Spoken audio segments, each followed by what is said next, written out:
The topic is the Brown versus the Board of Education decision in Topeka, Kansas, 1954. And we have with us our guest, Attorney Julian Blackshear. Attorney Blackshear, before we so abruptly interrupted you the last time, let's give you an opportunity to talk about the decision that was important in terms of the separation of the races, quote unquote, the Plessy decision. Let's start, give you an opportunity to do that. Before I talk about that, let me put it in perspective. What I was about to say is the Supreme Court as an institution is not separate and apart from the political system. It's a third branch of federal government. It is an extension of the political system. And it's the whole basis of the Constitution of the United States as prepared and drafted by the founders of this country is that it must be drafted in such broad-based, generalized language that is capable of being interpreted and reinterpreted as society needs for it to say at the time. That's why the Constitution is always a living document. So within that context, the Supreme Court interpreted the Constitution in a manner in which society needed for it to say at the time that it was called upon to say it. So in 1896, 31 years after the Civil War, Supreme Court trying to maintain the integrity of the 14th Amendment that required no discrimination of the races, but at the same time understanding the social chaotic situation that existed at the time, 31 years after the Civil War, said that it's all right to separate the races so long as the facilities that the government provides to both of them are substantially equal. Hopefully that would satisfy the 14th Amendment requirement. Now, in 1954, now the Supreme Court in Brown versus Board of Education completely overruled that. Now, you need to understand, the Supreme Court in 1954 was trying to interpret the rights of the same black people under the same 14th Amendment. Then no I was undotted, no T was uncrossed. In 1896, it said that it's all right to segregate the races so long as the facilities provided to both of them are substantially equal. But this time in 1954, interpreting the same rights of the same people under the same amendment, make a 360-degree turn and say, no, no, no. You now must have integration in order for the 14th Amendment's requirements of no discrimination on the part of the government are satisfied. So you see that what has happened, in 1954, society had changed. It had changed to such a degree that the Supreme Court had to make that Constitution say what society needed for it to say at the time that it was saying it. And that's the reason why you got an entirely different interpretation of the same amendment regarding the same rights of the same people in 54 than what you had in 1896. Now, and looking at that decision in 1954, and I think you said earlier that that decision was based upon an earlier, several earlier decisions right. that eventually overturned it. Talk about the individuals who were involved in terms of the part that they played. All right. Charlie Houston was the dean of Howard University Law School at the time, and he was the mentor of Thurgood Marshall, a young lawyer, general counsel of the NAACP Legal Defense Fund.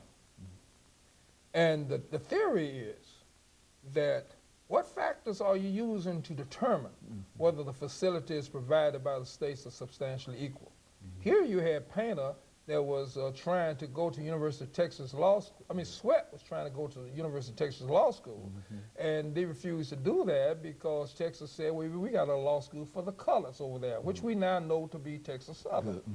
Consequently, under the doctrine of separate but equal, so Texas said, we have provided a facility substantially equal to that of University of Texas Law School, so therefore, Sweat, we don't have to allow you to University of Texas Law School. Charlie Houston and Thurgood Marshall both showed to the court that if you use tangible factors to determine the equality of both schools, then what University of Texas Law School is saying is the same thing. So it's correct. You got the same number of trees, Pork chops on Sunday, University of Texas. Pork chops on Sunday in Texas Southern. 10,000 books in the University of Texas. 10,000 books in Texas Southern. But if you use the intangible factors to determine whether facilities are substantially equal, then you see the University of Texas is a much, much more superior law school than Texas Southern. Because University of Texas' reputation was superior to the no reputation that Texas Southern had. When you had a young, vibrant, and energetic law professors at University of Texas, as opposed to law professors who had already spent their 30 and 40 years at Harvard and Yale and so forth, and basically in a retirement situation, and falling asleep in class when they're trying to teach the same kind of subject matter at Texas Southern. So when you see the lack of reputation, the lack of respect of the two different degrees, then you see that in reality, the University of Texas is a much, much more superior law school than Texas Southern, and therefore concluded that Texas had violated the doctrine of separate equal, and Sweat had to be enrolled in University of Texas. That set the battleground for Brown versus Board of Education, because when Charlie Houston and Thurgood Marshall finally persuaded the Supreme Court to accept intangible factors to determine whether or not separate but equal was established, then all they had to do now is find one intangible factor that simply could not be resolved unless you just abolish the doctrine of separate but equal itself. And that is what they found in Brown versus the Board of Education. 1954. 1954. And that indeed was a... If it had not been for Sweat versus Painter that established the principle that you look at the intangible factors to determine whether facilities are substantially equal, you would not have ever had a Brown versus Board of Education that found that intangible factor that could not be resolved, could not be solved, unless you just abolish the doctrine of separate equal itself, and by virtue of that, it fell on its own weight. Well, what was the relationship between, this is last minute before commercial, between Thurgood Marshall and Charlie Houston. A student and professor.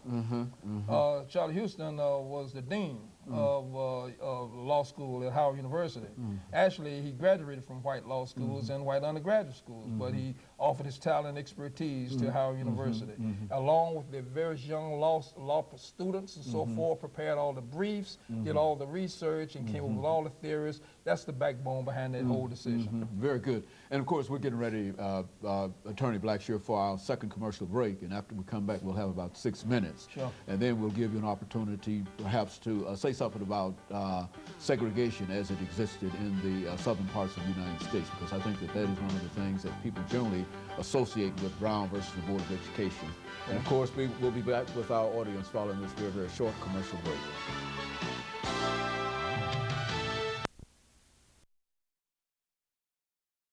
The topic is